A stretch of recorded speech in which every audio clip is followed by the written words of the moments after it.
আজকের টিউটোরিয়ালটির মাধ্যমে আমরা ষষ্ঠ শ্রেণীর ইংরেজি লিটল থিংস এর 2.7 এর যেই ফোস্টার ওয়ার্ক করতে হবে এই অ্যাক্টিভিটিস কিভাবে করতে হবে বিস্তারিত আলোচনা করব। চলুন শুরু করা যাক। ইনস্ট্রাকশনের মধ্যে রয়েছে যে in group 5 or 6 design a foster. আমাদের একটা ফোস্টার ডিজাইন করতে হবে এই সেকশনে, little steps to keep the classroom neat and clean. আমাদের এখানে এই যে আমরা পোস্টার ডিজাইন করব, এই কাজটা আমরা দলগত করব।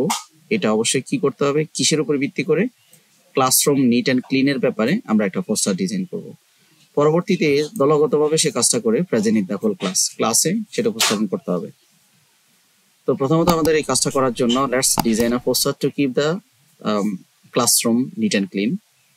যেমন একটা গ্রুপ এরকম করতে পারে যে লেটস ওয়ার্ক, চলো কাজ করি টুগেদার, একসাথে, to keep our classroom clean, যাতে আমরা আমাদের ক্লাসরুমটা কি রাখতে পারি, পরিষ্কার রাখতে পারি।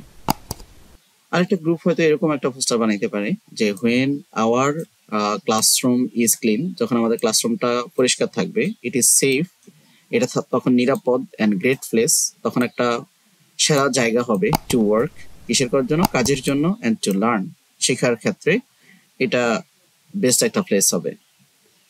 আরেকটা গ্রুপ এরকম করতে পারে যে উই কিপ আওয়ার ক্লাসরুম, আমরা আমাদের ক্লাসরুমটাকে রাখতে পারি কেমন, ক্লিন, পরিচ্ছন্ন, সাথে এখানে ছবি বা পিকচার থাকতে পারে। আরেকটা গ্রুপ ক্লাসরুম রুল নিয়ে পোস্টার বানাইতে পারে, দুই একটা বিষয় থাকতে পারে।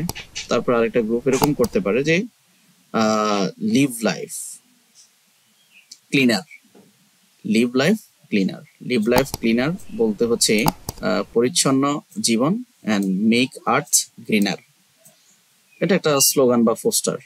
তারপর হচ্ছে সর্বশেষ এরকম হতে পারে যে ক্লিনলিনেস ইজ নেক্সট টু গুডলিনেস,